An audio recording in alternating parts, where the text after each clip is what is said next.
Hi, this is Sarah from Align with Sarah. This month we are talking about contrast as our piece of wellness. Earlier this week I did Let's Talk Tuesday. After a very long day, my brain was very tired.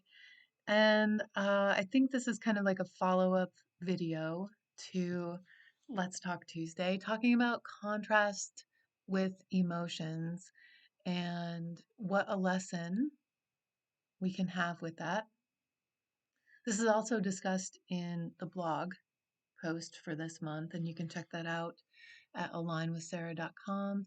There is an option to listen to the blog post now on the website, and then here on the YouTube channel, we're going to be moving into having podcasts, and very soon you'll hear me reading the December blog, and that'll be up for you to enjoy. So, um, the so emotions, contrast, lessons, and I think very importantly in this mix is mistakes. So I think when we're doing well out there, we tend to we're manifesting these positive experiences, positive emotions, and we're engaging with them in a healthy way. And when we have those moments when we are not having the success we want, when things aren't going correctly, when we're flat out just making mistakes, the emotions that can come up are going to be very telling of the pattern that we keep with our belief systems, whether we have that growth mindset or a limiting belief where we're manifesting failure to keep ourselves small. We're staying in a place that is deemed in our subconscious mind as being safe.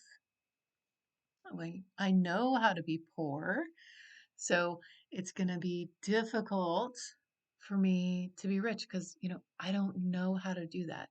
That's this thinking that's going to keep us away from this goal that we want, this thing that we want. Um, and making mistakes, if we jump into telling that story of, we have like that financial goal, we reach out, we try to ask for a raise, we try to get a different job, and it doesn't work out. If we have that story jumping into our head of like, well, of course you didn't, or, another disappointment, and here we go again, and we get all into this thing of what we don't want. Other negative emotions can start sneaking in. We can start attracting other things like jealousy or bitterness, and all of that can keep growing if we have that wrong energetic pattern that's kind of laying the blueprint out for the life that we're living. How do we get over it? It's going to be different for everyone, but recognizing it is a huge part of everybody's experience moving forward into something else. So if we want this, and we start to recognize, well, why am I always going this way? Oh, wait, I'm always going this way. What am I doing? What am I thinking? How am I feeling? What am I surrounding myself by? All these things are very, very important. And then we can recognize, oh, yeah, I want to go this way. How do I redirect to go over this way? What is my life like when I start to redirect and go over this way? What is my life like when I'm pointing over this way? Getting into that path of success, but being very focused on what it is that we want is super valuable. And they're being aware of the contrast between this is what I have and this is what I want. This is what's happening. And it's not that um, being focused on the thought of, I don't want this happening. Great first step, but it's only the first step. What do you want to be happening? That's what we need to have the eyes on, not what you don't want, what you do want. And when we can connect to even the emotions, I love doing this exercise when talking about the emotions of what might be going on, with this frustration, frustration, frustration. Well, what's the opposite of frustration? Do a Google search, right? Find it out. Define what you want. Figure out where you are. Where's the contrast? Okay, the contrast is X, Y, or Z. Okay, X, Y, and Z obviously isn't what I want. Let me do a Google search. What's the opposite of this? Or maybe you even have a thought of what the opposite is. But making sure you're clear on what it is you want is super valuable. Um, and I had this other experience the other last week, something. It wasn't today and it wasn't yesterday, but it was relatively soon, where a client was talking about stress, stress, stress, stress. And stress is like the analogy that had come to my mind when we were working was stress is like saying stress is not identifying the emotion. So the word stress can be, we can think of it, I love analogies, as like the milkshake that is giving you the problem, right? The giving you the feeling inside. And so the stress milkshake is made of something. It could be made of anything, identifying what is going in there, what emotions, what behavior, what external environment is stimulating and contributing to the milkshake.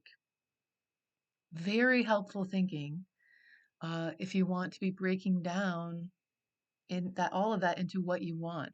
Well, what needs attention? What needs to heal? What other direction do I need to take? What do I need to stop doing? What do I need to start doing? When we look at what's inside the milkshake, we can change the ingredients and we can make that milkshake into something delicious. Self-nourishment milkshake. You even make it, a smoothie, a juice, whatever you want. And it's really helpful also. I don't remember exactly how this came about, but at one point, when we were actually doing the restorative healing work, um, there was this contributing factor to helping this client become less sensitive to the stress, less reactive into the stress response. And the thing that had come up, again, I don't remember what it was, but in the moment, I said, I don't think this is the milkshake. I think this is the thing that's holding the milkshake. This is the vessel. So we have the milkshake, we also have the vessel to consider. Because if something's got to hold the stress, and then we have to hold the vessel and we have to consume the vessel. So when we break all of that down, it can help us recognize the different pieces that are contributing to the stress and healing, fixing, noticing, listening, shifting, magic recipe. Please apply it to your life of what's going on with this smoothie, what's going on with this vessel, what's going on with me holding it, holding the vessel, what's going on with me drinking it. Let's find something else. Let's find something nourishing to enjoy and a vessel to hold that, and effort for us to hold the vessel, and effort for us to consume the vessel. So this is a great time to mention that I'm putting together a project with my helper where I'm calling this 5 Minutes to Better You. And it has the intention of helping me. This is, I'm sharing my journey all the time, helping me get ready for the upcoming year. So we have the 100 Days Counting with Love. I've been getting ready for the end of the year. I love to end strong because then I know I'm beginning strong. So I want to end this year strong with a lot of intention, a lot of healing, a lot of effort into things that maintain my health, things that support my self with a capital S, And so I'm putting together, I have a list of a lot of self-care ideas uh, that take 5 minutes or less. And so every Friday, we're going to make 3 of those videos available. And you can pick one thing, you can pick all of them, you can do whatever you want with the information. Hopefully, you apply it to your life and check it out. And they're really simple things. They take less than 5 minutes, and they're very nourishing for the mind, the body, and the spirit. So I hope you check that out. We will have a sign up on the website coming very soon. And this is being offered to everyone on the email list right now. And again, check the website for a link. I'll put a link in this description of this video to sign up for that. And then, yeah, that'll be a resource for you to connect to. And I will be making a some kind of worksheet to help track all of that information. I just don't know what it's going to look like yet. So I will work on that and I will get that out there. And please check out that new resource. And it is only going to be available for those who sign up for it. So make sure if you're interested, reach out to me. My email is lifealignment, the number 4, and the word you at gmail.com. And of course, there's a form on the website, alignwithsarah.com. You can fill that out and send it in, and I will get back to you as soon as I can. And we'll get you involved in the videos. If you sign up late, you'll still have access to all the videos. So just to tell you that. Okay, so that's it for today. I will talk to you again real soon. Thank you so much for being here. Bye now.